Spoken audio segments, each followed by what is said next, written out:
ನಮಸ್ತೆ ವೀಕ್ಷಕರೇ, ನಿಮಗೆಲ್ಲರಿಗೂ ವೃದ್ಧಿ ಕಿಚನ್ಗೆ ಆದರದ ಸ್ವಾಗತ. ನಾವಿವತ್ತು ಮೊಟ್ಟೆನ ಯಾವ ರೀತಿ ಬಾಯ್ಲ್ ಮಾಡೋದು ಅಂದರೆ ಮೊಟ್ಟೆನ ಯಾವ ರೀತಿ ಬೇಯಿಸೋದು ಅಂತ ತಿಳ್ಕೊಳ್ಳೋಣ. ನಿಮಗೆಲ್ರಿಗೂ ಅನಿಸಿರುತ್ತೆ ಮೊಟ್ಟೆ ಬೇಯಿಸೋದು ಒಂದು ರೆಸಿಪಿನ ಎಲ್ರಿಗೂ ಬರುತ್ತೆ ಅಂತ. ಆದರೆ ಕೆಲವರಿಗೆ ಮೊಟ್ಟೆನ ಸರಿಯಾಗಿ ಬೇಯಿಸೋದಕ್ಕೆ ಬರೋದಿಲ್ಲ. ಬೆಂದ ಮೊಟ್ಟೆನ ಬಿಡಿಸುವಾಗ ಕೆಲವು ಸಲ ಏನಾಗುತ್ತೆ, ಮೇಲ್ಗಡೆ ಚಿಲ್ಕ ಇರುತ್ತಲ್ಲ, ಮೇಲ್ಗಡೆ ಸಿಪ್ಪೆ ಇರುತ್ತಲ್ಲ, ಸಿಪ್ಪೆ ಜೊತೆಗೆ ಬೆಂದಿರೋ ಬಿಳಿ ಪದಾರ್ಥ ಮೊಟ್ಟೆದು ಸಹ ಕಿತ್ಕೊಂಡು ಬರುತ್ತೆ. ಅದು ಹೇಳುತ್ತೆ ಮೊಟ್ಟೆ ಸರಿಯಾಗಿ ಬೇಯಿಸಿಲ್ಲ ಅಂತ.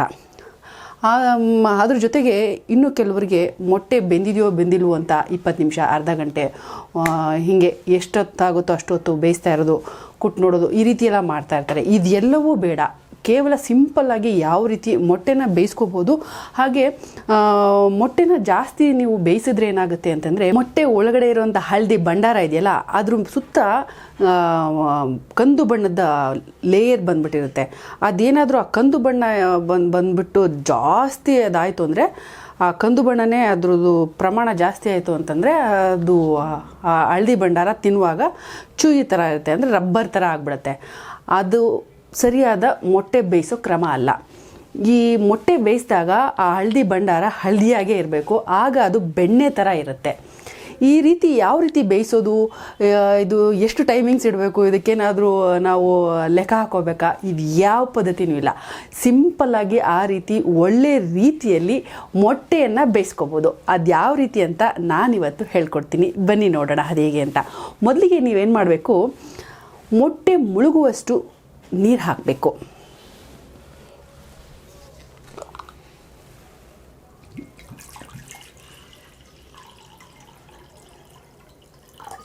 ಮೊಟ್ಟೆ ಮುಳುಗುವಷ್ಟು ನೀರು ಅಂದರೆ ಏನಪ್ಪ ಅಂತ ಅಂದರೆ, ಗೊತ್ತಾಗಲಿಲ್ಲ ಅಂದರೆ ಜಾಸ್ತಿ ನೀರು ಹಾಕಿ ಏನಾಗಲ್ಲ.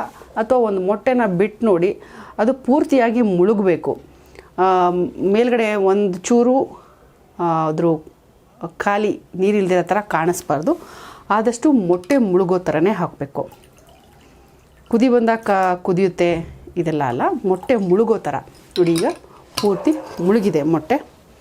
ಇಷ್ಟು ನೀರನ್ನ ಹಾಕ್ಕೊಂಡು ಪ್ರತಿಯೊಂದು ಮೊಟ್ಟೆನೂ ಒಳಗಡೆ ಹಾಕ್ಕೊತೀನಿ.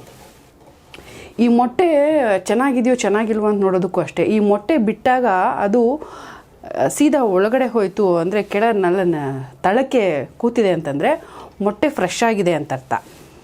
ಹಾಗೇನಾದರೂ ನೀವು ಹಾಕಿದಂಥ ಮೊಟ್ಟೆ ತೇಲ್ತಾ ಇದೆ ಮೇಲ್ಗಡೆ ಬಂತು ಅಂತಂದರೆ, ಆ ಮೊಟ್ಟೆ ಸ್ವಲ್ಪ ಹಳೇದಾಗಿದೆ ಅಂತ.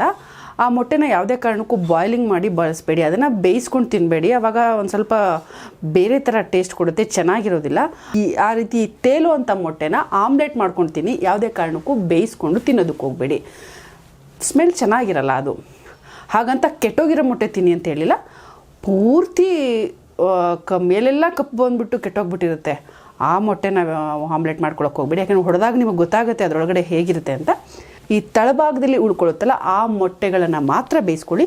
ಮೇಲೆ ಸ್ವಲ್ಪ ತೇಲ್ದಂಥ ಏನು ಮೊಟ್ಟೆ ಇರುತ್ತೆ ಅದನ್ನು ಆಮ್ಲೆಟ್ ಮಾಡ್ಕೊಳ್ಳೋದೇ ಉತ್ತಮ. ಬೇಯಿಸ್ಕೊಂಡು ತಿಂದಾಗ ಅಷ್ಟು ಚೆನ್ನಾಗಿರೋದಿಲ್ಲ ಅದು. ಈಗ ಇವೆಲ್ಲ ಮೊಟ್ಟೆ ಮುಳುಗಿದೆ. ಇದಕ್ಕೆ ರುಚಿಗೆ ಸ್ವಲ್ಪ ಉಪ್ಪು ಹಾಕ್ತೀನಿ. ಈಗ ಏನು ಮಾಡಬೇಕು, ಇದನ್ನು ಆನ್ ಮಾಡಬೇಕು. ಸ್ಟವ್ನ ಆನ್ ಮಾಡಿದ್ಮೇಲೆ ಏನಪ್ಪ ಅಂತಂದರೆ, ಇದು ಬಾಯ್ಲ್ ಬರಬೇಕು. ಇದು ಹಾಗೆ ನೀವು ಇದನ್ನು ಕುದಿಸ್ತೀರಲ್ಲ, ಇದನ್ನು ಕುದಿಸುವಾಗ ಒಲೆ ಮೇಲಿಟ್ಟಾಗ ಹೈ ಫ್ಲೇಮ್ ಕೊಡಬೇಡಿ, ಮೀಡಿಯಮ್ ಫ್ಲೇಮ್ ಕೊಡಿ. ಮೀಡಿಯಮ್ ಫ್ಲೇಮ್ ಕೊಟ್ಟಾಗ ಏನಾಗುತ್ತೆ, ಮೊಟ್ಟೆ ಒಂದಕ್ಕೊಂದು ಟಚ್ ಆಗೋದಿಲ್ಲ. ಅದೇ ನೀವು ಜಾಸ್ತಿ ಹೈ ಫ್ಲೇಮಲ್ಲಿ ಇಟ್ಟಾಗ ಒಂದಕ್ಕೊಂದು ಟಚ್ ಆಗಿ ಹೊಡೆದೋಗೋ ಚಾನ್ಸಸ್ ಜಾಸ್ತಿ ಇರುತ್ತೆ. ಈಗ ಇದನ್ನು ಬಾಯ್ಲ್ ಮಾಡೋಣ.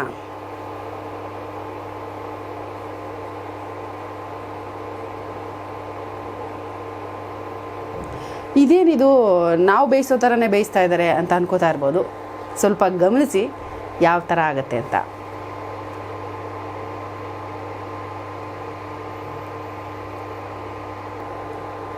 ಈ ರೀತಿ ನಾನು ಈಗ ಹೇಳ್ಕೊಡೋ ರೀತಿ ನೀವು ಮಾಡಿದ್ರೆ, ಮೊಟ್ಟೆನ ನೀವು ಸಿಪ್ಪೆ ಬಿಡ್ಸೋಕೆ ಹೋಗ್ತಿರಲ್ಲ, ಬಿಡ್ಸೋಕೆ ಹೋದಾಗ ಅದಾಗದೇ ಈಸಿಯಾಗಿ ಬಂದ್ಬಿಡುತ್ತೆ.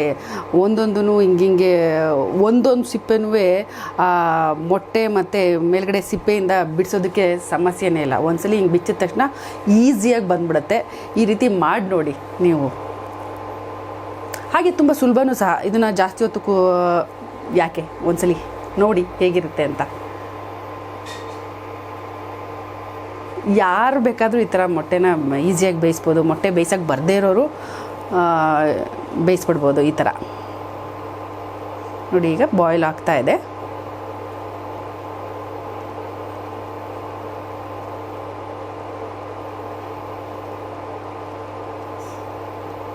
ನೋಡಿ ಬಬಲ್ಸ್ ಬರೋದಕ್ಕೆ ಶುರು ಆಯಿತು.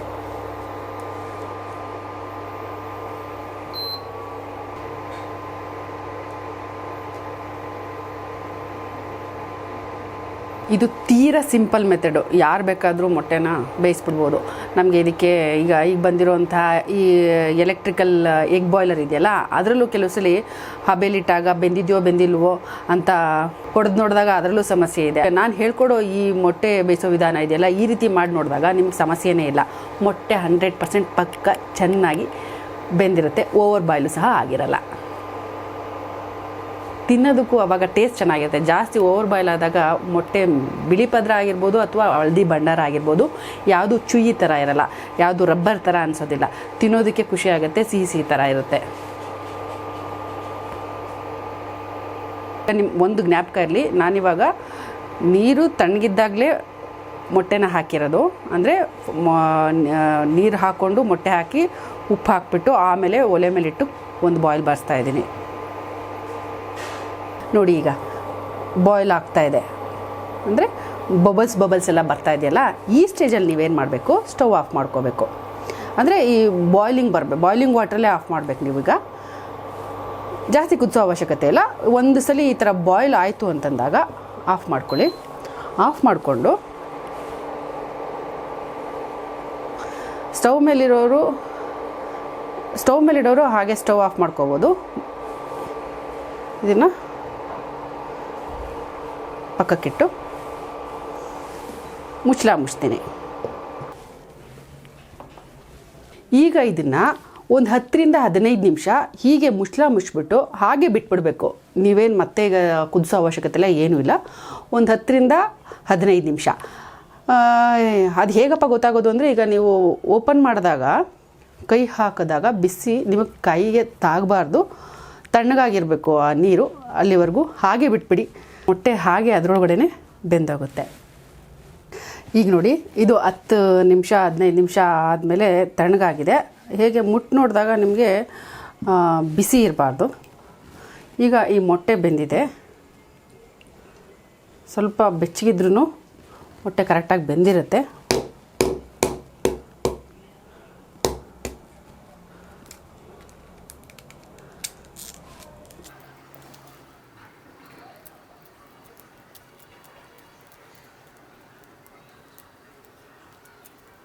ನೋಡಿ, ಇದನ್ನು ಗಮನಿಸಿ.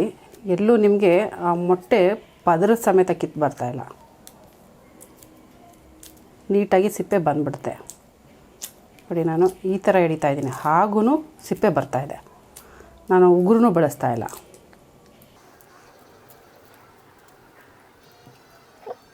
ಇನ್ನೂ ಸ್ವಲ್ಪ ತಣ್ಣಗಾಯಿತು ಅಂದರೆ ಇನ್ನೂ ಬೇಗ ಬಂದ್ಬಿಡುತ್ತೆ ಸಿಪ್ಪೆ. ತೆಂಗಿನಕಾಯಿ ಹೋಳು ಮಾಡ್ದಂಗೆ 2 ಪೀಸ್ ಮಾಡಿದ್ರೆ ಸಾಕು, ಹಾಗೆ ಬಂದ್ಬಿಡುತ್ತೆ.